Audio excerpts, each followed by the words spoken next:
Season 3 is dropping in September 2025, and I'm already counting down the days. So in my last video, I got a ton of comments, your theories, expectations, and wild guesses for Season 3.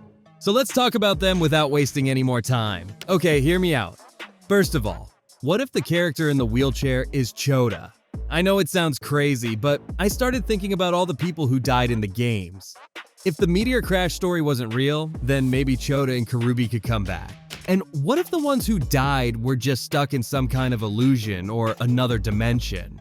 And since Chota burned his leg in the first game, it kind of makes sense that he'd be the one in the wheelchair.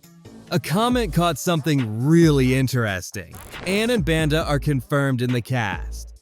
If you listen closely at exactly 25 seconds in the teaser, you can hear Ann speaking. And at the very end, we see Banda standing there. Ann being back is huge because she's one of the smartest players. She would be a big help. And Banda, well, he's a serial killer. Someone pointed out that Banda might be the mysterious figure because he accepted becoming a citizen in Season 2. If that's true, it makes perfect sense that he could be an enemy to Arisu in Season 3. Plus, the way he stands and his overall look in the teaser really do match Banda's vibe. Another one suggested that Usagi's father might actually be the Joker. His body was never recovered, and he could be out for revenge against those who criticized him. That would make the game way more personal for Usagi, and it would explain why she and Arisu are the only ones facing this challenge. If this turns out to be true, it would be one of the craziest twists, if you guys remember. When Naragi tries to mess with Usagi at the beach resort, the game kicks off right away, turning the whole place into an arena. Also, he loved living in the mountains, and since the city is completely surrounded by them, that could be a clue about Usagi's father. Okay, this one is hilarious. Someone commented that Arisu is actually the Joker, and everything we've seen so far is just a game he's playing on his PC. Imagine if this whole thing was a giant simulation. That would definitely break the internet. But in all seriousness, the Joker is supposed to be the final obstacle, and I doubt Arisu would do this to himself. Or would he? One comment mentioned that the scene with firing arrows looks exactly like the Three of Clubs game in the manga. If that's true, it could mean we're getting some backstory moments for certain characters.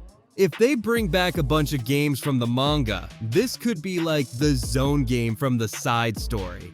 That's a really interesting thought because the show has already mixed in elements from both the main manga and the spin-offs. If they do bring that in, it would add a whole new layer to the challenges Arisu and Usagi face. One of you guys noticed that the scene with fire matches the Three of Clubs game from the manga. Arisu looking at Usagi? That's actually from the Nine of Hearts in another manga. The train tracks? That could be a reference to Shibuki's game. If all of this is accurate, it means Season 3 will introduce the games that weren't used in the first two seasons. That's exciting because the original manga had so many intense games that the show hasn't covered yet. Another person pointed out that the shrine scene with flaming objects could be the game Good Fortune, Bad Fortune. In the manga, this was the first game Arisu, Chota, and Karubi played when they entered the Borderlands, but in the show, it got replaced by Dead or Alive. If they're bringing it back now, that's really a great way to pay tribute to the manga. So finally, someone else thinks the mystery person in the trailer looks like Karube because of the hairstyle and shirt. That would be insane if true. Karube was one of the most heartbreaking losses in Season 1, and if he somehow returns, it would change everything. But I think most of the people are raising hands for Banda to be that character. I love guys talking about Alice in Borderland all day long, and I am excited for the upcoming season. So if you guys like to add more, don't hesitate to share your thoughts in the comments below. Subscribe to support the channel, and until the next video.